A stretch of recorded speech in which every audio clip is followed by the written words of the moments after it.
वाल्मिक कराडच्या अडचणी आणखी वाढण्याची शक्यता आहे। काळ्या धंद्यातून 2000 कोटींची संपत्ती जमवल्याचा सुरेश धस यांचा आरोप आहे।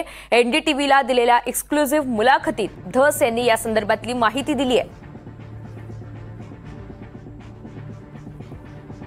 मला असं वाटतं 1000 कोटीच्या पुढे जाईल ते 1000-2000 कोटीच्या सापडायला ना आता हे संपल्यावर मोर्चा संपल्यावर पठ्ठे आलता ते म्हणलं कोणत्या तरी पार्क मध्ये अॅमिनोरा पार्क शेजारीच आहे अॅमिनोरा पार्क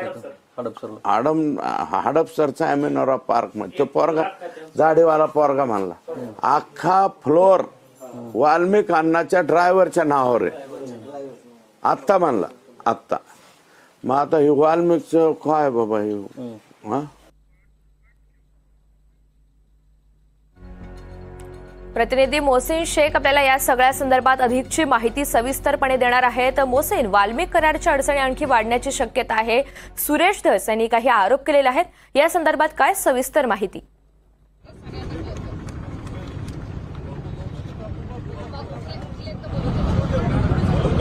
कराडच्या आता अडचणी वाढू शकतात, त्याची वेगवेगळी कारणं देखील आहेत। आताच आपण सुरेश धस यांचं जे बाईट बघितला त्यात त्यांनी स्पष्ट म्हटलंय की वाल्मिक कराडने 2000 कोटी रुपयांची संपत्ती जमवली आहे। त्यांनी वेगवेगळे गंभीर आरोप केले।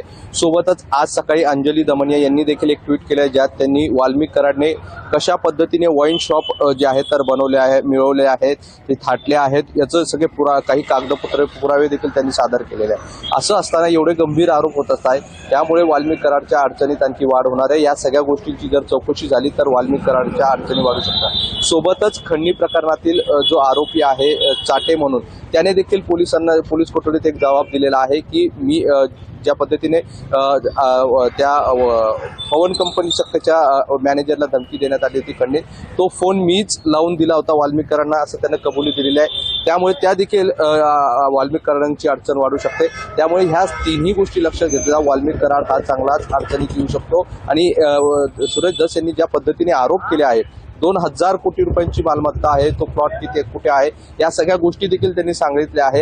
या सगळ्या गोष्टींची जर चौकशी झाली, आता कागदच आता एक कागद जे आहे तर समोर येत आहेत। अंजली दमनिया यांनी जे सकाळी कागद समोर आणलाय त्यात स्पष्टपणे दिसतोय की वाल्मिक कराडच्या नावावर वाईन शॉप आहे आणि ह्या कशा नियम बाह्य पद्धतीने मिळवण्यात आलेला आहे असा देखील आरोप होतोय। त्यामुळे एकंदरीत ह्या सगळ्या प्रकाराची आधी जर चौकशी झाली तर वाल्मिक कराडचे पाय खोलात जाऊ शकतात, तो अडचणीत येऊ शकतो। आता आणखी या सगळ्या प्रकरणात काय काय समोर येतं, कोणत्या गोष्टींची चौकशी होते हे पाहणं महत्त्वाचं असणार आहे। मात्र आज घडीला या सगळ्या गोष्टी आणि सगळे आरोप पाहता वाल्मिक कराड अडचणीत येण्याची दाट शक्यता आहे। ऋतुजा, मोहसिन, सुरेश धस यांनी प्रचंड असे गंभीर स्वरूपाचे आरोप केलेले आहेत। त्या आरोपांच्या दृष्टीनं, कराडच्या संपत्तीच्या दृष्टीनं नेमका तपास सुरू झालेला आहे का, त्या संदर्भातली काही माहिती मिळतेय का?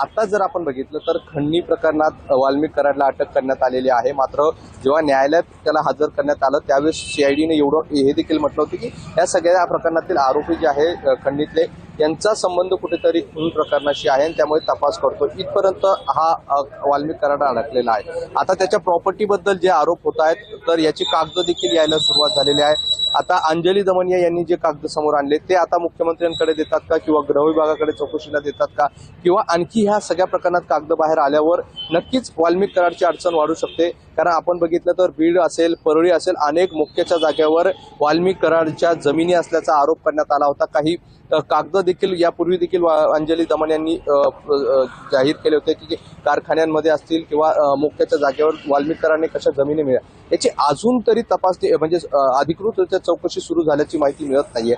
मात्र ह्या सगळ्या आरोपानंतर SIT पथक आहे ते या सगळ्या प्रकरणात जर वाल्मिक कराडची चौकशी करणार असेल तर भविष्यात नक्कीच या सगळ्या प्रकरणाची चौकशी होऊ शकते आणि असं झालं तर वाल्मिक कराडच्या अडचणी नक्कीच वाढणार आहे। ऋतुजा, निश्चित। त्यामुळे सुरेश धस आणि त्यांच्या पाठोपाठ खरं तर अंजली दमनिया यांनी सुद्धा ट्विट करत हे आरोप केलेले आहेत। या संपूर्ण प्रकरणामध्ये आता नेमकी पुढे काय चौकशी होते आपल्याला पाहायचंय।